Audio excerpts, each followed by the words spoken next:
absolutely not. Do not look into this. Are you crazy? I got the message loud and clear. This Yeshua was not for us. I grew up in a family that was, I would say, like conservadox. My mom grew up Orthodox, my dad grew up Reform, and they kind of switched places. My dad became more Orthodox, and my mom became less. We kept kosher, we did, place for milk, place for meat. It was always there, always present. We're Jewish, and I was very happy to be Jewish, and I never wanted to be anything else. I used to go to shul, and we'd sit there and we would pray along with everybody. And I'd keep up with the English because I didn't always understand the Hebrew. And a lot of the time I could feel God's presence there. I just felt like God is here. But then I would go and I would pray and I wouldn't hear back. I liked synagogue. I loved the liturgy. I loved the tradition. I liked even keeping Shabbat, which, isn't always popular. But I liked it. But there's a certain emptiness that was there. It's like, there wasn't power. We always talked about God theoretically, but not personally. And I was so hungry for that because that's what you see in the Tanakh. There came a point after my bat mitzvah where it was just so clear that I kept praying all the prayers and I wasn't hearing. And I started to ask God, why? Why is that? And that summer, a cousin of mine came to visit. She'd just become a believer in Yeshua.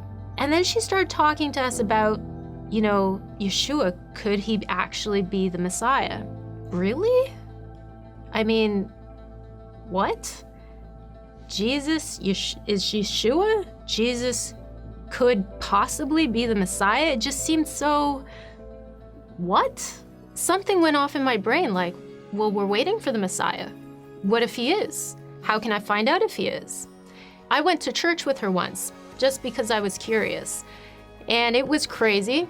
I was surrounded by people that were running around, that were worshiping God. They had their hands up, they were jumping. There were some people my age, there were some people older, and I thought they were all insane. And I was not at all interested in what was going on. But I felt something different. And then my dad found out where we had been. All hell broke loose. My dad freaked out and nearly kicked my cousin out of the house, and she was staying with us. He did not speak to us for 2 weeks. I talked with my sister and my brother because, we had all been together. What do you think? Could he be the Messiah? And my sister was horrified. It was like I just asked the most horrible thing ever, and I could feel this wall come up like, absolutely not.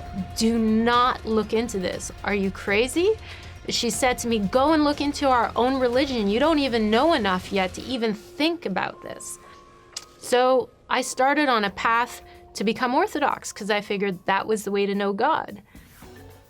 So I started to look into the prophecies. I wanted to find out, who is the Messiah?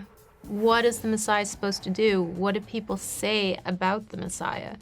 As I read, the one that stood out to me the most was a prophet like Moses, a prophet like Moshe, and that everything that he spoke, we would be responsible for doing. And I just kept thinking, who is a prophet like Moshe, who did miracles like that? Somebody on that level. And there'd never been anyone like that, really, except for Yeshua. So my sister went away for a year to kind of find herself. And when she got back, I knew that something had changed inside of her. I noticed such a difference in my sister. And when you grow up with somebody, you can really tell when they're faking it or when they're not. And I could see that something so significant happened in her life. She had a deep anchor, and I needed it. She ended up becoming a believer in Yeshua. I wanted that dream. I wanted that vision. I wanted that lightning experience for God to prove that he's real to me.